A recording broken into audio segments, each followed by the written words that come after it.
चलिए let's start. तो मैंने आपको बता दिया है कल आपकी क्लास रहेगी, कल संडे भी आपकी क्लास लगेगी सुबह 10 बजे और रात को 9 बजे तो आपकी मैराथन क्लास जो चल रही है वो रहेगी। चलिए, study the following pie chart carefully to answer the question. Percentage of players who play 5 different sports, total players 4200 है ना, और टोटल फीमेल प्लेयर्स हैं आपकी 200।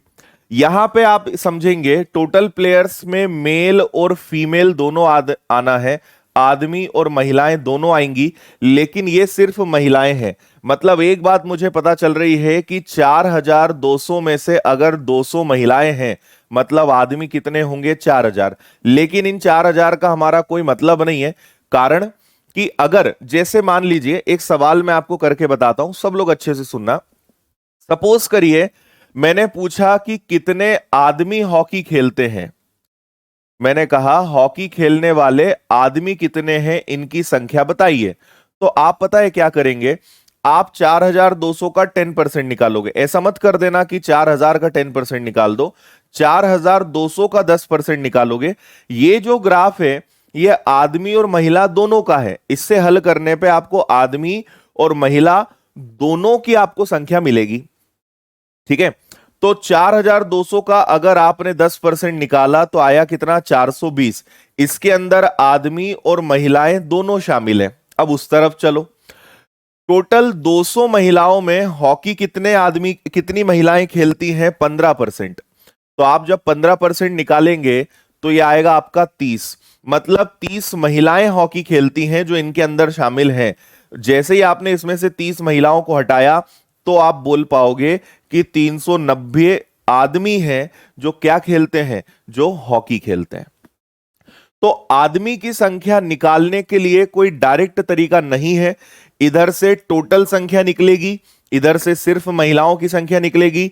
टोटल संख्या में से महिलाओं की संख्याओं को घटाओगे तब जाके आपको आदमियों की संख्या मिलेगी। तो हर बार आपको ऐसा ही करना पड़ेगा। ठीक है। हम्म।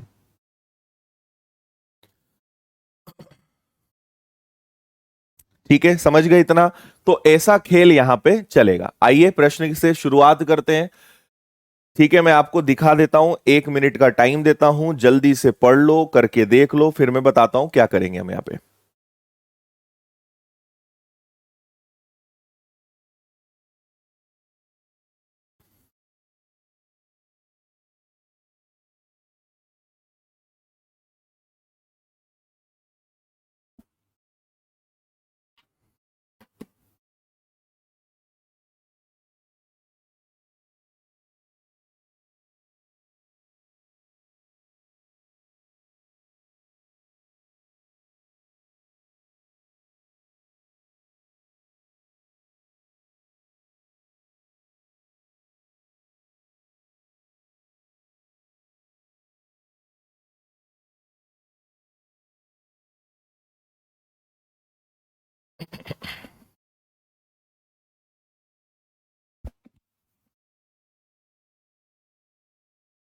हम्म।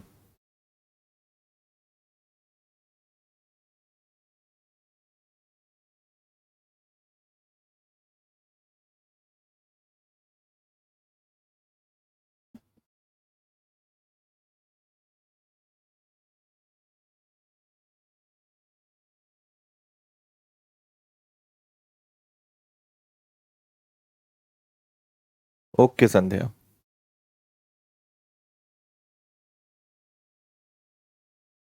गुड।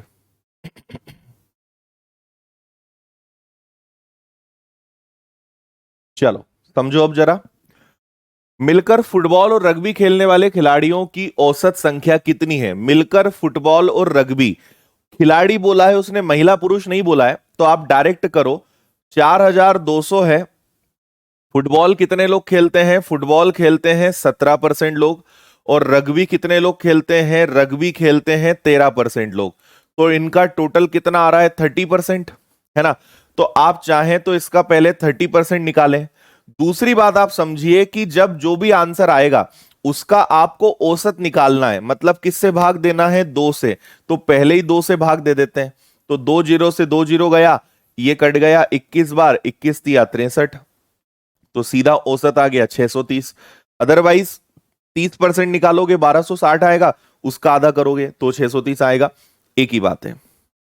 ठीक है, इसमें महिला पुरुष कुछ नहीं बोला था, इसलिए हमने फुटबॉल और रग्बी खेलने वाले 30% लोगों को लिया, डायरेक्ट 30% निकाल दिया, आंसर आ गया। नेक्स्ट करते जाओ जल्दी जल्दी।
इसमें डिग्री नहीं है, डिग्री होगा तो वो अलग हो जाएगा ना। देखो, टेनिस खेलने वाले महिला खिलाड़ियों की संख्या और रग्बी खेलने वाले पुरुष के बीच कितना अंतर है। देखो, टेनिस खेलने वाली महिलाएं तो बहुत आसानी से आप निकाल लोगे, टोटल कितनी महिलाएं हैं 200, उसमें से टेनिस कितना खेलती हैं 22%, तो 22% को अगर आपने हल करा तो 44 आ जाएगा। ये टेनिस खेलने वाली महिलाएं हैं, इनको छोड़ो।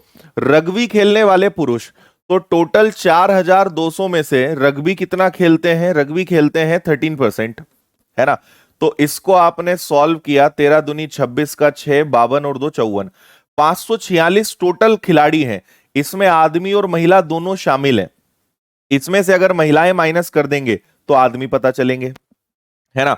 200 का 10% रग्बी खेलती हैं, मतलब इसमें 20 महिलाएं हैं, तो बची कितनी, बचे कितने 526, ये आदमी है। तो क्या बोल रहे हैं, टेनिस खेलने वाले खिलाड़ी और रग्बी खेलने वाले पुरुष के बीच का अंतर, तो रग्बी खेलने वाले पुरुष है 526 और टेनिस खेलने वाली महिलाएं कितनी है 44। तो इसमें से आप 44 अगर घटा दोगे, 6 में से 4 गया, 12 में से 4 गया और ये 4 आ गया, 482 आपका आंसर आएगा, 482। एक बार और बता रहा हूं, टोटल महिलाएं हैं 200, उसमें से टेनिस खेलती है 22%, मतलब 44, ये तो डायरेक्ट निकाल लिया।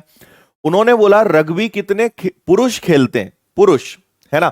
तो अगर 4200 का 13% निकालोगे तो 546 खिलाड़ी आएंगे, जिसमें आदमी और महिला दोनों है ना। इसमें से आपको महिलाएं हटाना पड़ेंगी, तो 200 का 10% 20 होता है, 20 महिलाएं हैं, मतलब 200, 526 आदमी है। फिर आपसे बोला है कि इसका इसका और इसका अंतर बताओ, तो घटा दो, 526 में से 44 घटा दो, 482, आंसर आ जाएगा। ठीक है,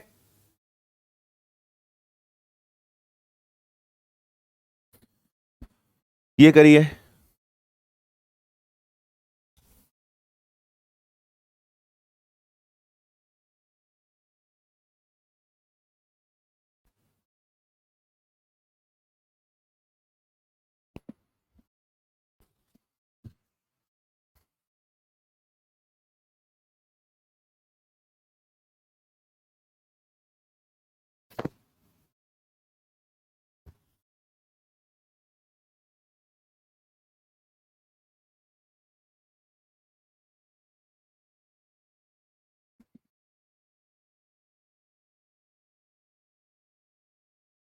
अमर कुमार गुप्ता, ऐसा कुछ नहीं हो सकता, आप कमेंट मत करो, पढ़ने पे ध्यान दो।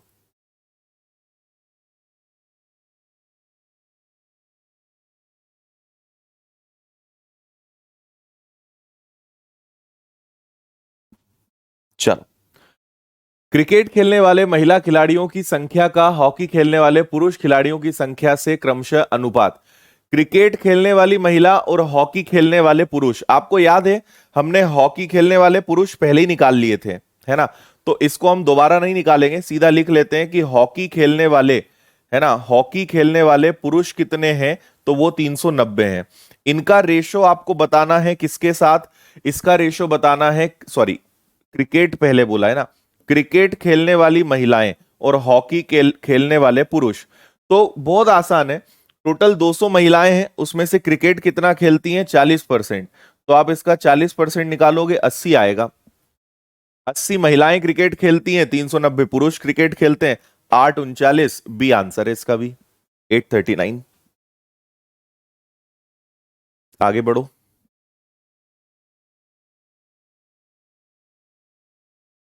ये लो।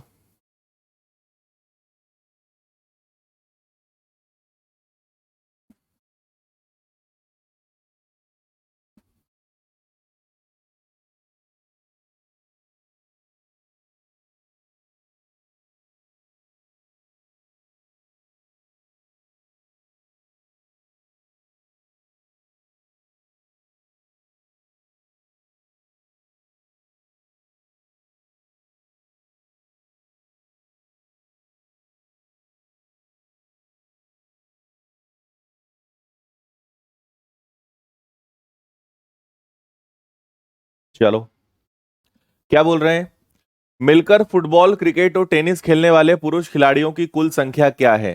फुटबॉल, क्रिकेट और टेनिस खेलने वाले पुरुष खिलाड़ियों की संख्या, ठीक है, इसको कर लोगे क्या आप लोग, ठीक है। मैं आपको इसका आंसर बता देता हूं, आप इसको आराम से निकालना। फुटबॉल, क्रिकेट और टेनिस, इसको आप निकालेंगे, काफी आसानी से निकल जाएगा।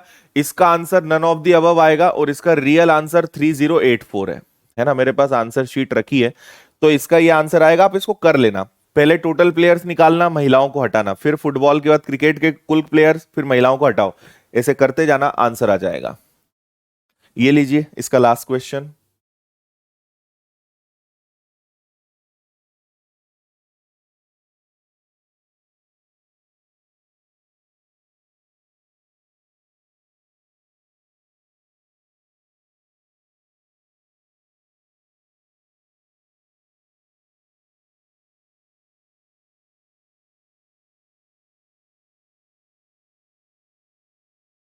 गुड, कई बच्चों ने आंसर निकाल भी लिया है, बहुत बढ़िया।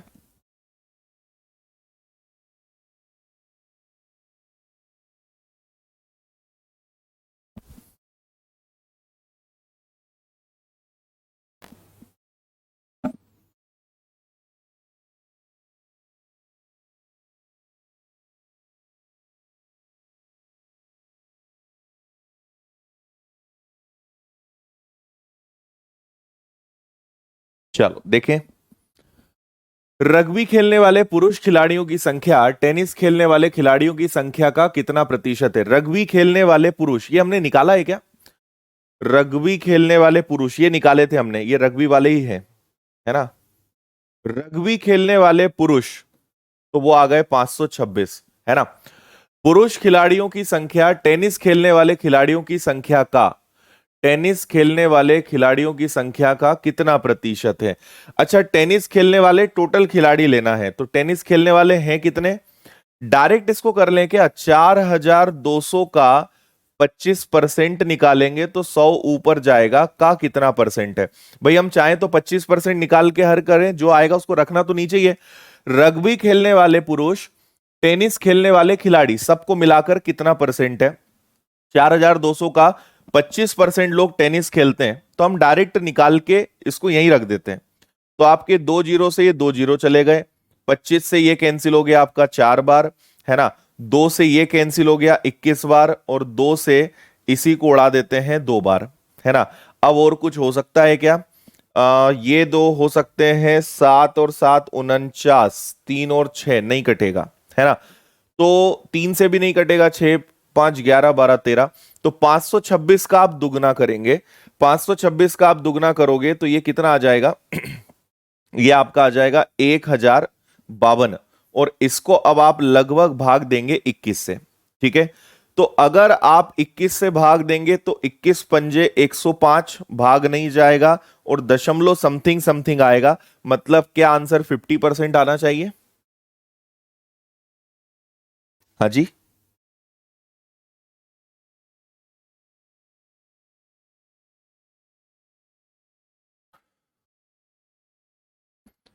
ठीक है, एक मिनट चेक करें अपन फिर से। 4200 का टेनिस खेलने वाले खिलाड़ियों की संख्या का कितना प्रतिशत है? ठीक है, 21 पंजे 105 होता है, भाग नहीं जाएगा, तो 50% के आसपास ही आंसर आना चाहिए।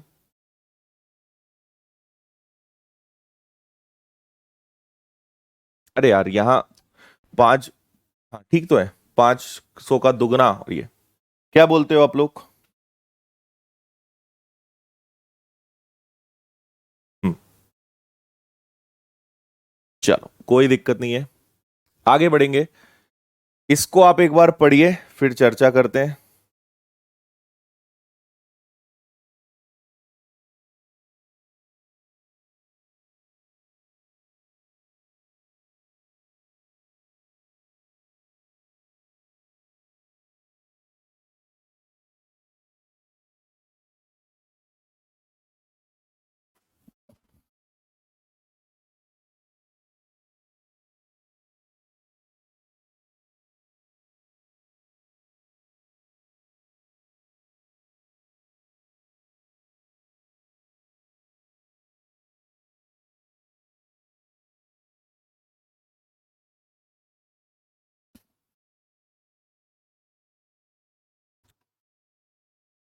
ओके, चलो समझ गए इसको। क्या बोल रहे हैं आपसे? दी गई तालिका वर्ष 2012-17 के दौरान विभिन्न model A B C D E की उत्पादित कारों की कुल संख्या दर्शाती तालिका का अध्ययन करें, है ना। देखो अलग अलग मॉडल्स हैं कार के, एक ए है, एक बी है, सी है, डी है, और 2012 में कितना इनका उत्पादन रहा, और ये हजार में है। मतलब अगर ये 18 है तो एक्चुअल में ये 18,000 है, ये 22,000 है, ये 32,000 है, तो ये जो आपको डेटा दिया है, ये हजारों में है ना। हर वर्ष का परफॉर्मेंस दिया है, और एक इन्होंने बहुत अच्छा काम कर दिया है कि इनका टोटल दे दिया है। ठीक है, कि इनका टोटल कितना है, लेकिन ऐसे टोटल नहीं दिया है, वो आपको करना पड़ सकता है। ये रहा आपका पहला सवाल, जल्दी से बताइए क्या आंसर आएगा।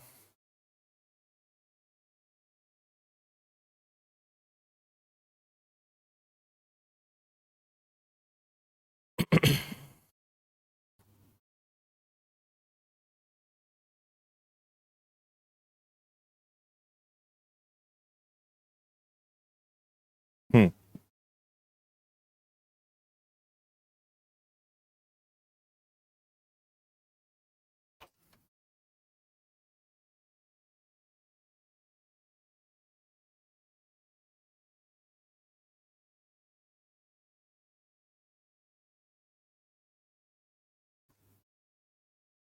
चलो देख लिया। आपसे बोल रहे हैं वर्ष 2015 में उत्पादित किस प्रकार की कारों की संख्या उस वर्ष में उत्पादित कुल कारों की संख्या का ठीक 20% है। वर्ष 2015, तो गए हम 2015 पे। 2015 का कुल उत्पादन कितना है? 100। तो कुल कारों के उत्पादन का 20% कितना होता है? तो वो होता है 20। तो बोल रहे हैं ऐसा कौन सा मॉडल है जो कुल कारों के 20% के बराबर है, मतलब 20। तो आपको 2015 में 20 कहीं दिखाई दे रहा है क्या? ये 20 है। कौन सा मॉडल है? ई। ये आपका आंसर आ गया कि ई आएगा। कुल कारों हैं 100, 100 का 20%, 20। तो बोल रहे हैं 20 कौन है? 20 ई है, ये आपका आंसर है।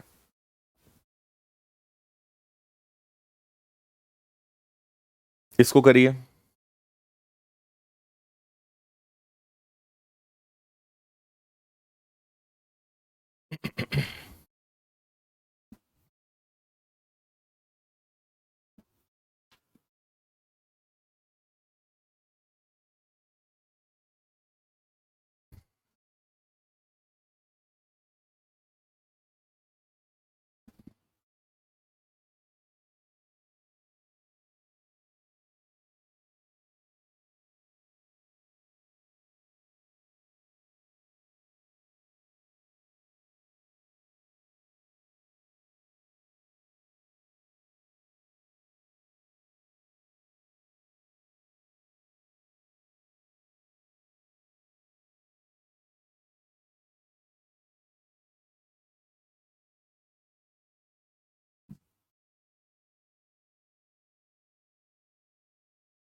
चलो बता दूं मैं।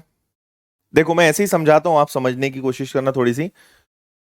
आपसे कहा गया है 2013-14 में मिलाकर, तो 2013 2014 ये रहा 2013 और 14, 170 और 130 कितना होता है? 300, है ना। कुल कारों का 2 वर्षों में उत्पादित कुल कारों की संख्या का 25%, तो इसका 25% मतलब 1/4 निकालेंगे। 300 का आधा 150, 150 का आधा 75, इसका 25% कितना आएगा? 75 आएगा। बोल रहे हैं 2014 और 15 की कुल कारों का 25%, तो कुल कार है 300, 300 का 25% कितना होता है? 75। तो ठीक है, 75 के बराबर है, तो मुझे बताओ किन 2 सालों को जोड़ने पे 75 आएगा? 3 और 2 5 है, या नहीं हो सकता? या नहीं, या नहीं। इन दोनों को जोड़ने पे 75 आ रहा है क्या? 40 और 35 75 होता है, तो डी की बात चल रही है। डी का योग 75 के बराबर आएगा, इतना सा वो बोल रहे हैं।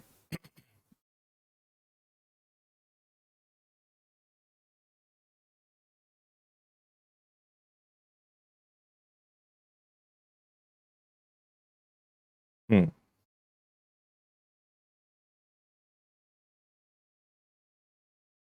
बिल्कुल ठीक। समझ में आ गया सभी को? आगे बढ़ेंगे।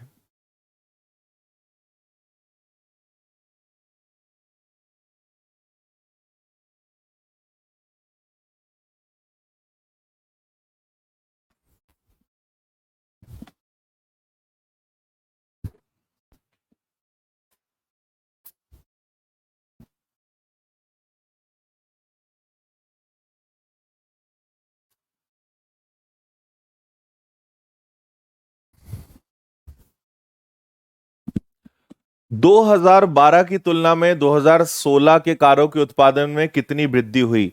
2012 की तुलना में, तो 2012 को नीचे रखना है और 2016 ऊपर। कमी वृद्धि हुई मतलब अंतर आएगा ऊपर, डिफरेंस आएगा। तो 2012 की तुलना में 2016 का उत्पादन जो है वो कितना बढ़ गया?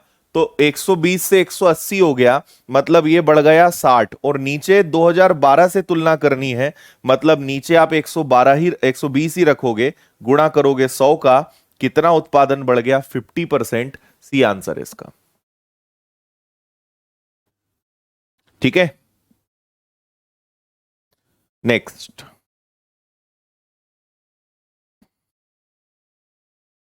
हाँ जी, हम अंतर्यामी हो गए, ब्रह्मलीन हो गए, अब हो गया हमारा काम अब।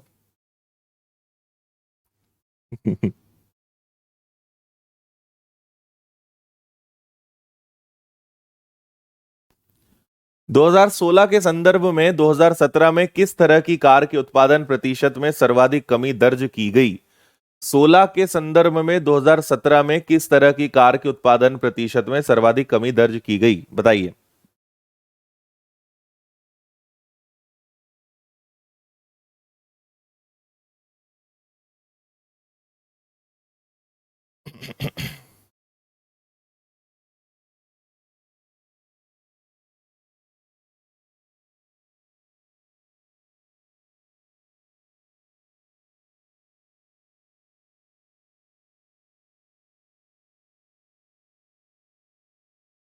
ये लो आ गए बस। बिल्कुल करेक्ट। ए बच्चे जो भी आंसर दे रहे हैं बिल्कुल सही, महानता की ओर जा रहे हो तुम महापुरुष बनने वाले हो। देखो 2016 से 2017 पे देखना है, उत्पादन में सबसे ज्यादा कमी, यहां तो उत्पादन बड़ा है, इसको तो छोड़ दो। यहां अंतर बहुत कम है, यहां पे अंतर फिर भी थोड़ा ठीक ठाक है, यहां पे भी उत्पादन कम हुआ है। तो ये 3 वर्ष होंगे। लेकिन आप अगर देखें 36 से 12 और 38 से 22, लगभग 36 मान ले तो ये भी लिस्ट से बाहर है। और 50 से ये 28 पे है, ये 36 से 12 पे है। अगर आप अंतर देखें तो सबसे ज्यादा अंतर यहीं पर है ना। तो यहां पे सबसे ज्यादा गिरावट आई है 24 की, और किस पे हम देखेंगे? 36 से आप 12 पे आ गए, है ना। सबसे ज्यादा गिरावट यहीं आई है। तो 24 की कमी आई है 36 पे, गुणा करेंगे आप 100 का, 12 दूनी 24, 12 तिया 36, 66.66% की गिरावट आई। आप अगर इधर देखोगे ना, तो 50 पे कितने की कमी आई? 28 घटाओगे तो ये आ जाएगा आपका 22, गुणा करोगे 100 का, दोनों का अंतर लेंगे हम, तो यहाँ 44% की गिरावट है, यहां भी लगभग इतनी आएगी, लेकिन सबसे ज्यादा गिरावट किस में आई है? ए में। तो आपका आंसर आएगा सबसे ज्यादा उत्पादन में गिरावट हुई है तो ए में हुई है। चलिए एक बढ़िया सा पाई चार्ट है आपके लिए, इसको देखिए।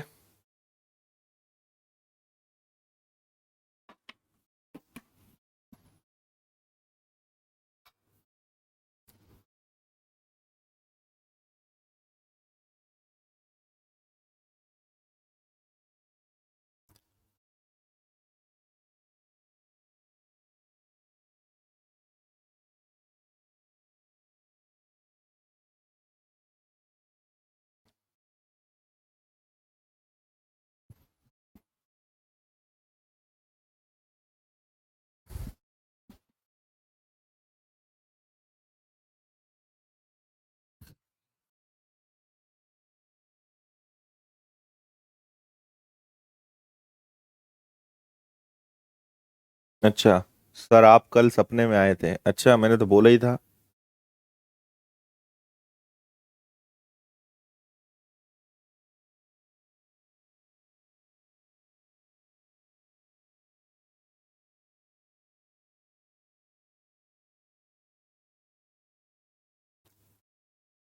समझ लिया इसको? आपसे 5 अलग अलग वर्ष कहे गए हैं, 2014 से 2018, और इसमें इनकम एक्सपेंडिचर, जो ब्लू कलर है ये इनकम है मतलब आय है, और जो ऑरेंज कलर है ये आपका खर्च है मतलब व्यय है ना? तो कोई कंपनी है जिसके आपको आय और व्यय करोड़ों में दिए हैं कि इसने 225 करोड़ की इनकम करी, 175 करोड़ खर्च करे, फिर 280 करोड़ कमाए, इनकम करी, 250 करोड़ खर्चा किया, इनका डिफरेंस क्या कहलाएगा? प्रॉफिट कहलाएगा। तो ये आपको अलग अलग साल का डेटा दिया हुआ है। अब देखिए इसका प्रश्न, 5 वर्षों में कंपनी की औसत आय 2015 में उसके उसके व्यय से कितने प्रतिशत अधिक है? 5 वर्षों में कंपनी की औसत आय 2015 में उसके व्यय से कितने प्रतिशत अधिक है? औसत आय निकालो। पहले तो आप हर साल का टोटल उसका इनकम जोड़ो और उसका औसत निकालो, पहला तो कैलकुलेशन वही है। करो आप, फिर बताता हूं मैं।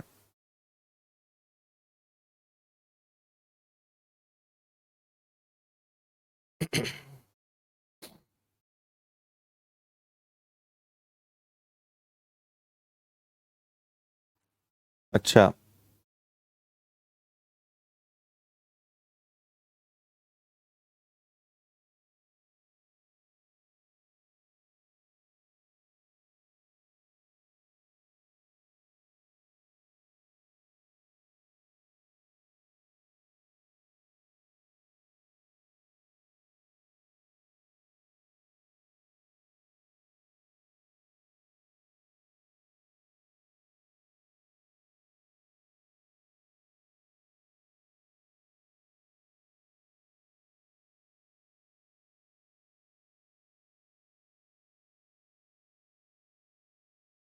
हाँ जी बताइए जल्दी।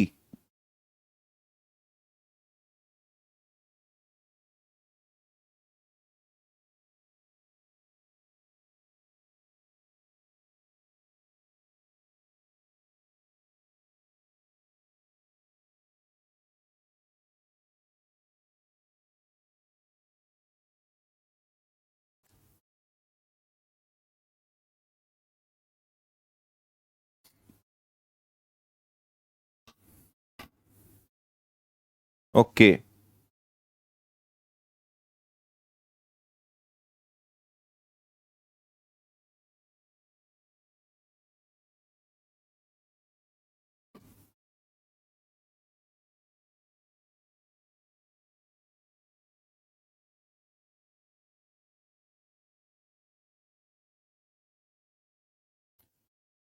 बिल्कुल सही है। डी इसका करेक्ट आंसर है, डी वाला 22.4। जिन्होंने कर लिया है जरा जल्दी से डेटा आप बता दो, ताकि हमारा कैलकुलेशन बच जाए। क्या क्या आ रहा है जोड़ने घटाने पे एवरेज में, ये बता दो मुझे जल्दी से।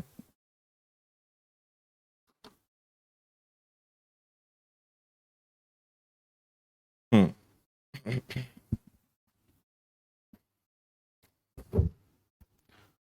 अब तुम्हें कैसे आंकड़े दिखाएं यार, ये लो आंकड़े।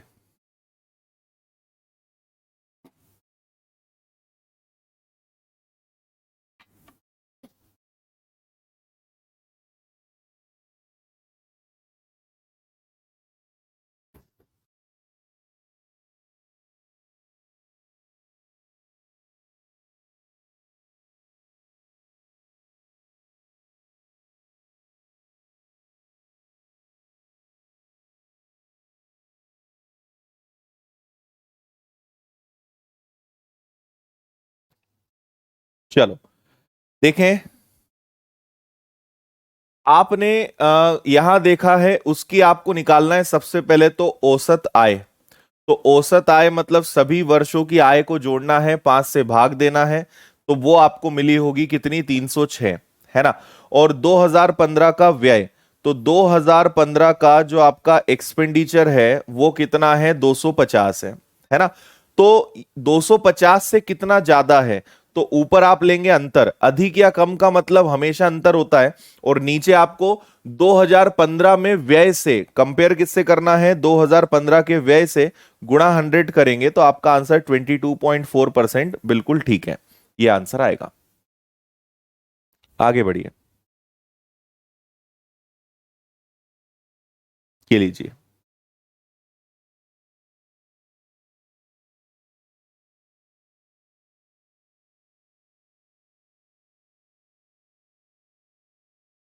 ठीक है,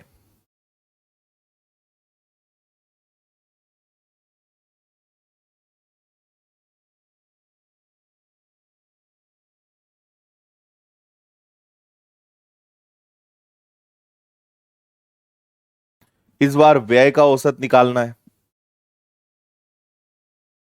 ठीक है, मैं लिख देता हूं आपके लिए, ये व्यय है, खर्चे हैं, इनका औसत निकालना है। यहां लिख रहा हूं मैं, एक 175 है, एक 250 है, एक आपका 275 है, एक आपका 300 है, एक आपका 325 है ना। तो इससे औसत निकालिए, और आपसे कहा गया है कि 2015 17 18, 2015 17 और 18 का आपको लेना है आय।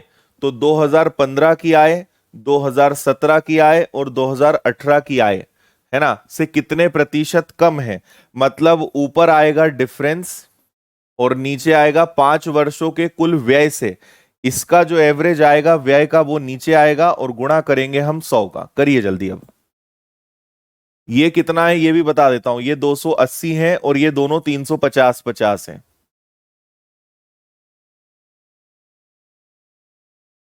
हाँ, अच्छा औसत नहीं बोलना है, सॉरी औसत नहीं बोला है, औसत नहीं निकालेंगे, इनका योग करना है आपको बस।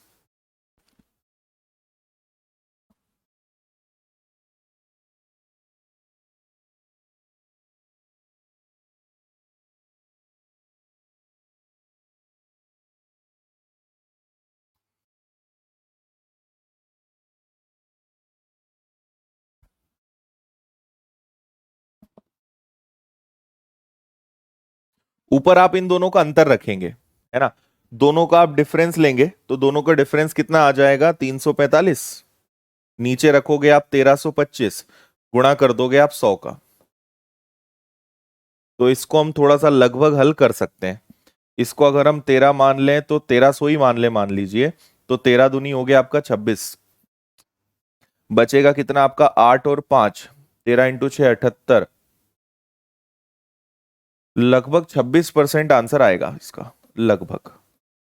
और लगभग ही पूछा है उन्होंने, 26 आपका आंसर आएगा।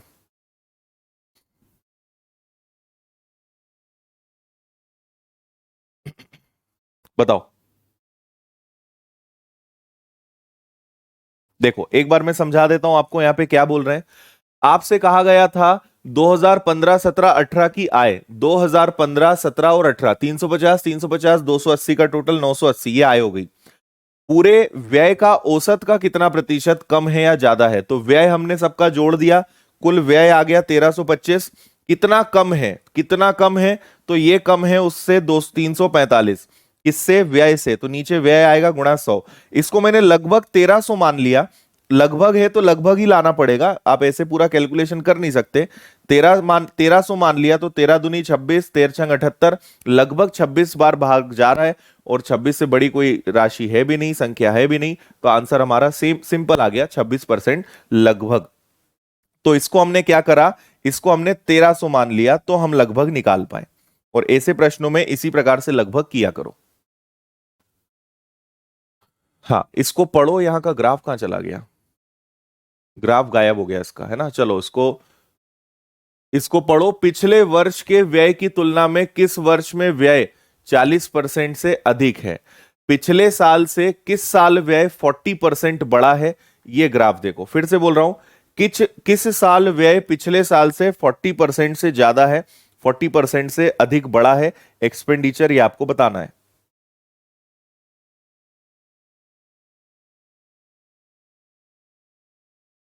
देखकर ही आंसर आप दे सकते हो वैसे इसमें।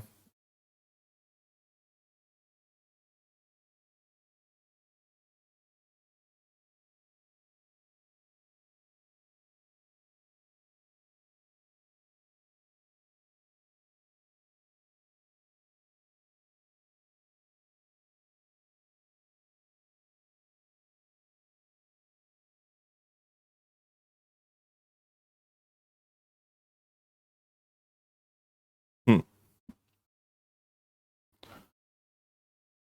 देखो, व्यय 40% बढ़ना चाहिए, तो यहां 175 है, ये 250 हो गया। ये काफी करीब है, ये करीब है, ये करीब है। सबसे ज्यादा अंतर इन दोनों में है ना? तो वैसे भी आंसर क्या आएगा आपका? 2015। और नहीं तो याद रख लो, 175 से 250, देखो ये क्या आता है। 175 से 250 पे अगर व्यय आ गया, ये 2014 का है और ये 2015 का है, खुद कैलकुलेट करके देख लो कितना बढ़ गया। 75 किस पर बढ़ा? 175 पर, गुणा कर दिया आपने 100 का, है ना? 25 से कैंसिल करा 3 बार, 25 से कैंसिल करा 7 बार, 300 में 7 का भाग दिया, 7 चौक 28, 7 दूनी 14, 6/7, तो मोर देन 40%। उन्होंने बोला है 40% से अधिक, मोर देन 40%।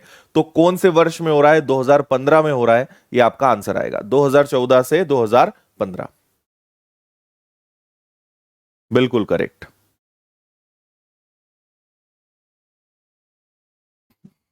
इसको बता दो जल्दी से।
चलो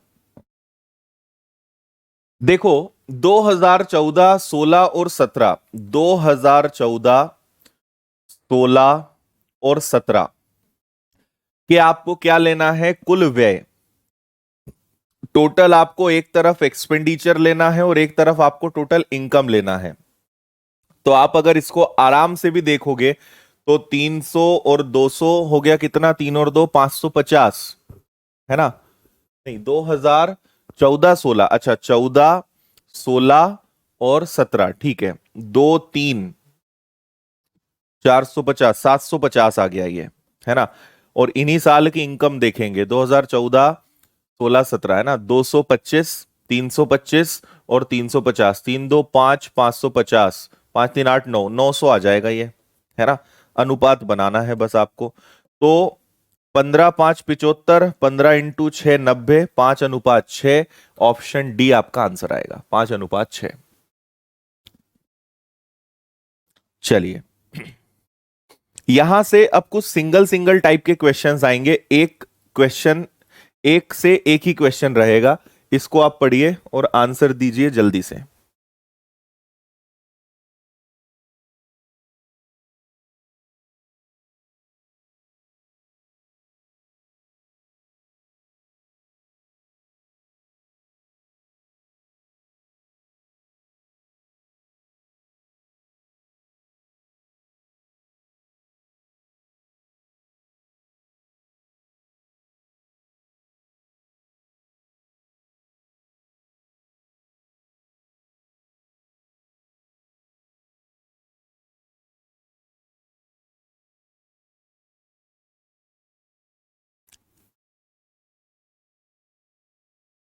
ओके, कल बुक मिल गई, चलो बढ़िया।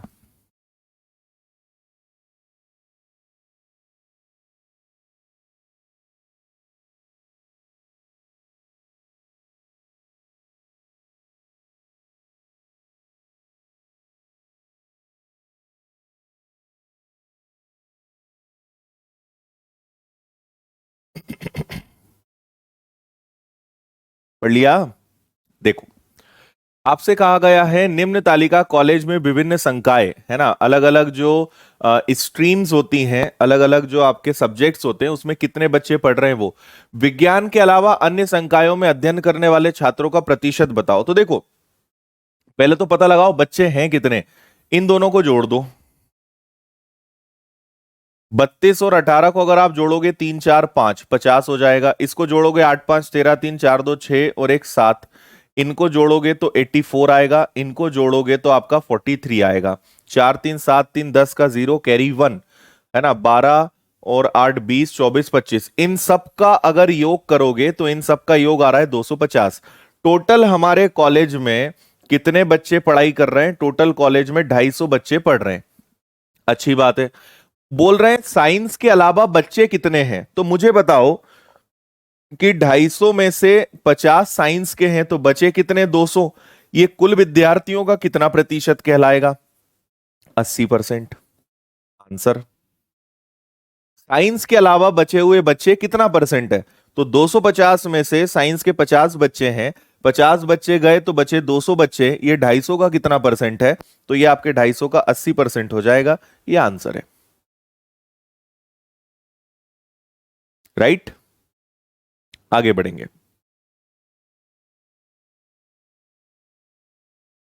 ये लीजिए,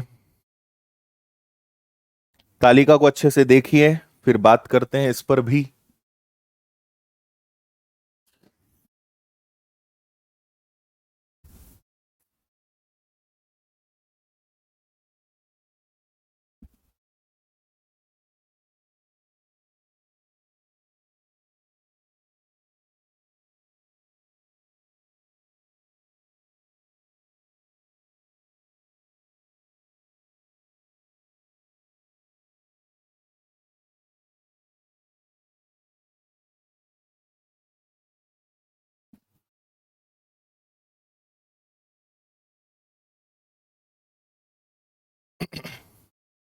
चलो देख लिया। निम्न तालिका 5 कर्मचारियों के संबंध को एक विशेष महीने के आय को उनके श्वेत के साथ दिखाती है। मतलब देखो, एक कर्मचारी है ए, ये है सैलरी, ये ओवर टाइम करने का पैसा, एरियर्स, लाभांश को डिविडेंड बोलते हैं, मिसलिनियस इनकम, अलग अलग आय। तो ए भाई साहब 60,000 66 कमाते हैं, बी की कमाई, सबकी कमाई आपको दी हुई है कि कौन कौन कितना कितना कमाता है, ये जानकारी दी है। अब इससे जुड़ा हुआ आपसे एक प्रश्न पूछा है। आपसे बोला है सभी कर्मचारियों द्वारा प्राप्त औसत एरियर्स, एरियर्स का एवरेज निकालना है आपको, बस इतना सा काम करना है, जल्दी से करो।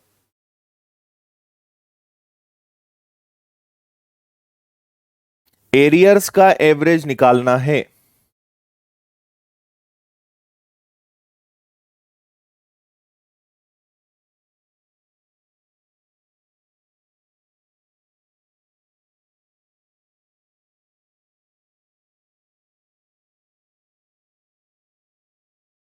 हम्म, इन सबका योग करोगे आप, 5500, 4500, 4000, 3000 और 1500 है ना। तो 5 4 9 और एक हो गया 10 और ये हो गया 8, 18 500 आ रहा है सबका योग। और कितने लोग हैं? 1 2 3 4 5 है, तो 5 से भाग दे दो, 5 तिया 15 है ना। बचेगा कितना आपका? 3 और 5, 5 × 7 35। तो एवरेज क्या आ रहा है? 3700, 3700 है ना। 3700 से कितने लोगों का एवरेज ज्यादा है? कर्मचारियों का अधिक एरियर मिला है, औसत से ज्यादा है। तो औसत आपका 3700 है, ये 3700 से ज्यादा है, ये 3700 से ज्यादा है, ये 3700 से ज्यादा है, ये दोनों आपके 3700 से कम है। तो 3 कर्मचारी ऐसे हैं जिनको एरियर से ज्यादा मिला है, एवरेज से ज्यादा मिला है। ये आंसर आएगा।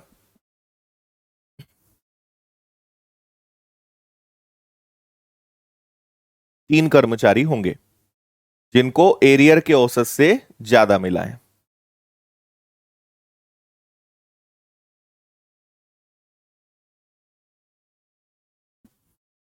चलिए आगे।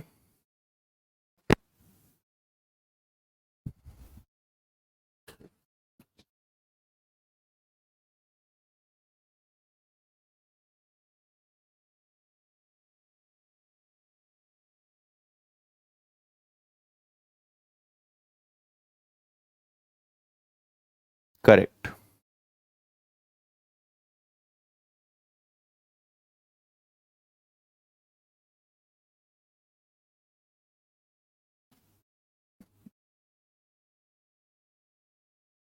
देखिए, एक स्कूल में कुछ लड़कियों की ऊंचाई है और यहां दिया है, आपसे बोला है कितनी लड़कियों की ऊंचाई 135 या उससे अधिक है लेकिन 150 से कम है। 12 लड़कियां ऐसी हैं जिनकी ऊंचाई 125 सेंटीमीटर से ज्यादा है लेकिन 130 से कम है, ऐसा दिया है पूरा। उन्होंने बोला है 135 से ज्यादा होना चाहिए लेकिन 150 से कम होना चाहिए। तो 135 से ज्यादा लेकिन 150 से कम, तो ये कितने हैं? 20, 29 और 15। 20 लड़कियां प्लस 29 लड़कियां प्लस 15 लड़कियां, 9 5 4 हो गया, एक कैरी हो गया, 6। 64 लड़कियां हैं जिनकी हाइट 135 से ज्यादा, 135 से ज्यादा होनी चाहिए लेकिन 150 से कम होनी चाहिए। तो ये तीनों ही जुड़ेंगे ना, तो 64 आपका आंसर आ जाएगा। बिल्कुल ठीक है।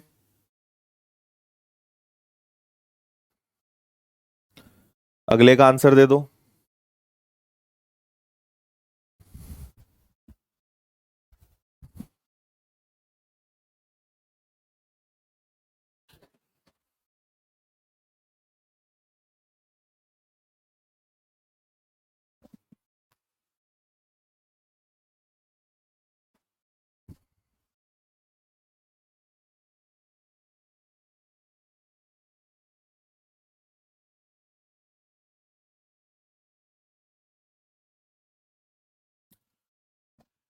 कितने परिवारों का मासिक वेतन 40,000 से कम है? 40,000 से कम, तो 40,000 से कम मतलब इधर, तो 6 प्लस 12 18, 18 और 9 27, 27 परिवार हैं जिनका वेतन 40,000 से कम है।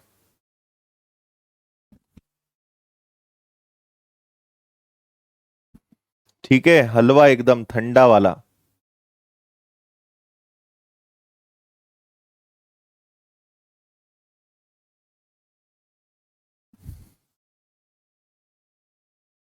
निम्नलिखित जानकारी का ध्यानपूर्वक अध्ययन कीजिए, प्रश्नों का उत्तर दीजिए।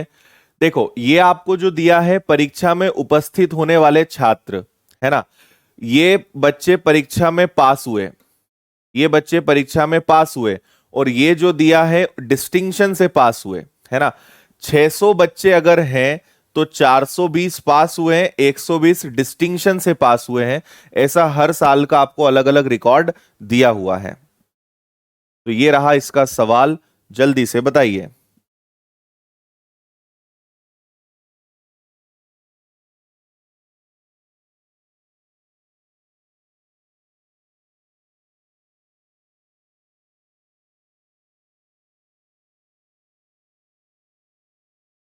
हम्म। 2012 में, 2012 में श्रेष्ठता से प्राप्त होने वाले मतलब डिस्टिंक्शन से पास होने वाले बच्चे कुल छात्रों का कितना परसेंट है? तो 2012 में डिस्टिंक्शन से पास कितने बच्चे हुए? 210। ये कुल विद्यार्थियों का कितना परसेंट है? तो कुल विद्यार्थी 840 का कितना परसेंट है? 21 का 4 गुना, 4 से 25 बार कट गया, तो ये लो 25% बच्चे डिस्टिंक्शन से पास हुए हैं। सी आंसर आएगा।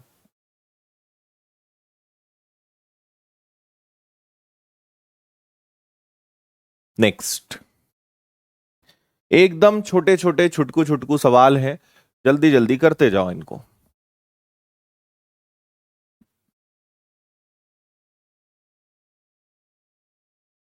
इसका आंसर अगर किसी ने गलत बताया ना तो खैर नहीं है।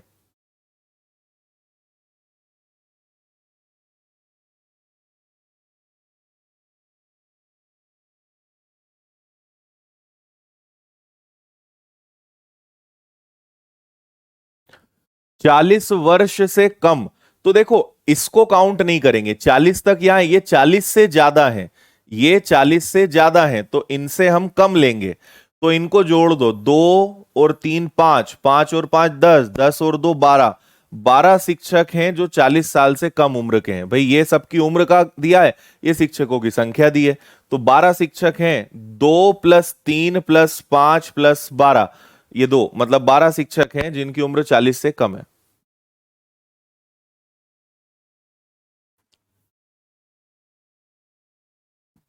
हम्म।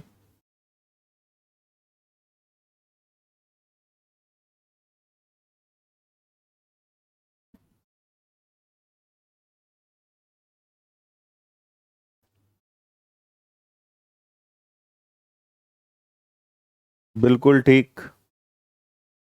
इसको कर लोगे क्या? 40 से ज्यादा, 70 से कम, 40 से ज्यादा लेकिन 70 से कम, मतलब ये बच्चे आएंगे 31 + 38 + 46, और नीचे लेना आप कुल विद्यार्थी जितने भी बच्चे हैं, कुल मतलब सबका योग लेना, गुणा करना आप 100 का। इसको आप आराम से हल कर लेना, इसका आंसर आपका 48% आएगा। ठीक है, ये करके देखना आप लोग जरूर। 40 से ज्यादा लेकिन 70 से कम अंक प्राप्त करने वाले छात्रों का प्रतिशत बोला है ना, इसलिए करना पड़ेगा। तो ये नीचे कुल विद्यार्थी रखेंगे, 100 का गुणा करेंगे, 48% आपका आंसर आ जाएगा। ठीक है।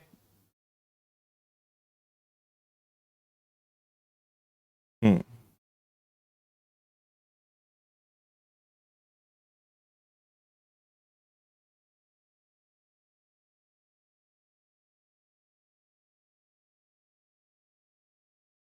चलो इसका आंसर और बता दो जल्दी।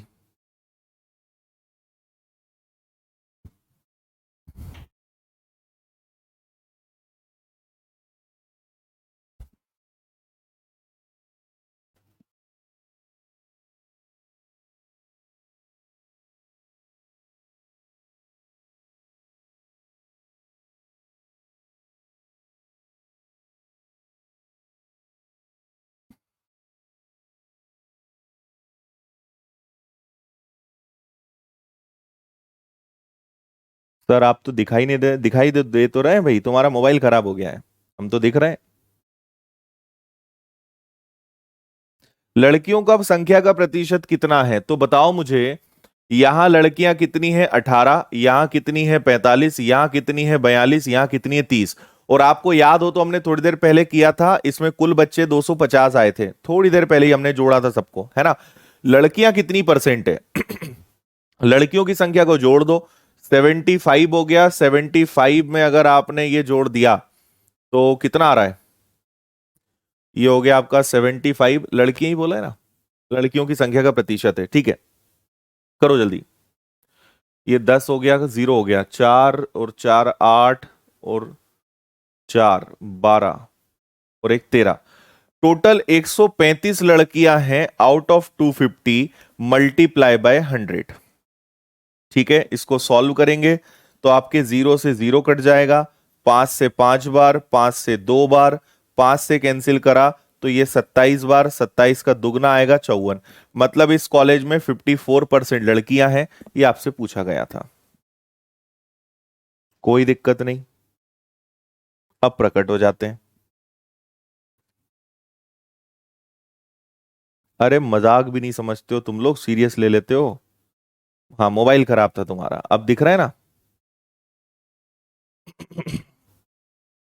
हम्म। टोटल बच्चे हैं 250, इसमें लड़कियां हैं 135, कितना परसेंट है? 54% है, ये आपका आंसर आएगा। ठीक है जी। हम्म। चलो अब इसके आगे हम कल करेंगे, आज आपको मैं यहीं विराम दे रहा हूं। कल मैं आपको आपकी परीक्षाओं में आए हुए प्रश्न कराऊंगा, तो हम प्रीवियस ईयर्स के क्वेश्चंस करेंगे डीआई के, लेकिन अब कल करेंगे, आज अब थोड़ा सा आराम है ना। बाकी कल आपको मैं बता चुका हूं, कल आपकी क्लास 10 बजे रहेगी, संडे है, और कल आपका चैप्टर फिनिश हो जाएगा, और उसके बाद आपका मैथ्स का सिलेबस भी फिनिश हो जाएगा। और कल फिर चैप्टर खत्म करने के बाद आखिरी में कुछ चर्चाएं कर लेंगे, आपसे कुछ बातचीत कर लेंगे। है ना। स्टेटिस्टिक्स नहीं पढ़ाएंगे आपको, आपके सिलेबस में नहीं है। जो इतना पढ़ाया है वो तुम्हें नहीं दिखेगा, है ना। जो नहीं पढ़ाया है, जो नहीं आता है, वो तुम जरूर बोलोगे। ठीक है, अगर होगा तो देखेंगे उसको, बाकी अभी तो आपको नहीं पढ़ाएंगे। इतना सारा पढ़ा दिया तुम्हें, इतनी शिद्दत के साथ, इतनी डिटेल के साथ, अच्छा ही मत देखना तुम कभी, है ना। मिस्टर इंडिया की घड़ी आपको सिलेक्शन के बाद मिलेगी। सिलेक्शन लेके आओगे तो आपको मिस्टर इंडिया की घड़ी देंगे हम, फिर आप भी इस जादुई ताकत से गायब हो सकते हो।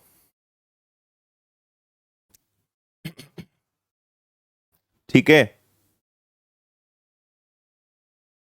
हाँ, संडे 10 बजे। चलिए, तो आज यही मिल खत्म करते हैं। कल अपनी अंतिम क्लास में मुलाकात होती है, कल सभी लोग पधारिएगा। और आज रात को 9 बजे प्रॉफिट एंड लॉस, उसमें आपका स्वागत है, उस भंडारे में। उस हलवे का फायदा उठाइएगा आज फिर से, और उम्मीद है कल भी आपको मजा आया होगा। कल 9 बजे वाली क्लास नहीं रहेगी आपकी, 10 बजे डीआई की क्लास रहेगी। रात को 9 बजे वाली क्लास रहेगी, लेकिन कल आपकी डीआई की क्लास रहेगी। कल 9 बजे मैराथन क्लास नहीं है। ठीक है। हम्म। प्रभु माफ कर दो यार, अब तुम पढ़ लेना, कुछ चुटपुट रह गया हो तो अब तो माफ कर दो मुझे। तुम कमियां ही निकालना, ये नहीं हुआ, वो नहीं हुआ, है ना। देख लेंगे, अगर समय होगा तो बाद में आपको पढ़ा देंगे। अभी तो जितना पढ़ाया है उतना कर लो। जिस दिन तुमसे जितना पढ़ाया है उसमें से पूरे नंबर आने लगे तो मुझे बता देना। अभी जितना पढ़ाया है उसमें तो तुम्हारा ठिकाना नहीं है, ये नहीं पढ़ाया, वो नहीं पढ़ाया। वैसे तो मैंने सब पढ़ाया है ना। और जितना पढ़ाया है उसमें से कितना आ रहा है ये तो देखो। रिवीजन कब करोगे, बाकी जो पढ़ाया है वो कब सीखोगे। ठीक है, कमियां निकालना छोड़ दो। और मैं मना नहीं कर रहा हूं, एक्स्ट्रा जो आउट ऑफ सिलेबस है वो भी पढ़ा दूंगा, लेकिन जितना पढ़ाया है उसकी तो कदर कर लो। ठीक है। और जो बोल रहे हैं आपको मैंने, जैसे सांख्यिकी है वो आपके सिलेबस में नहीं है ना। वो मैं आपको पॉसिबल होगा तो बाद में पढ़ा दूंगा, नहीं तो रिकॉर्डेड दे दूंगा, वो देखेंगे, बात की चीज है ना। बाकी कोई बोल रहा है प्रोबेबिलिटी, तो कृपया करके आप अपने चैप्टर्स देखिए, आपको सब मिलेगा उसमें, देखो तो जरा एक बार।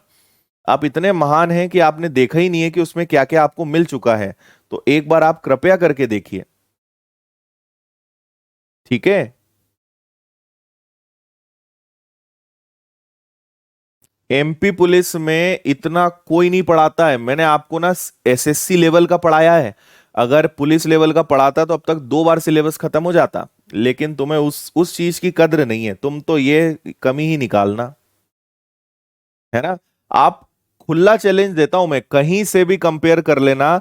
तुम्हारे जो भी दोस्त जहां भी जाते हो, तुम उनका सिलेबस देखना कि उन्हें कितना पढ़ाया और मैंने तुम्हें कितना पढ़ाया है।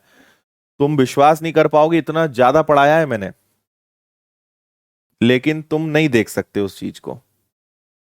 गलती मेरी है कि मैंने तुम्हें पुलिस लेवल का नहीं पढ़ाया। ठीक है। चलिए, खैर 2-4 लोग तो खैर रहते ही हैं, बाकी भला करना तो अपनी आदत है। कल होती है मुलाकात, कल बनाते हैं संडे को स्वीट संडे। बाय बाय, ध्यान रखिए, टेक केयर, जय हिंद, वंदे मातरम। रात को 9 बजे होती है अपनी मुलाकात। बोलिए भारत माता की जय। Thank you.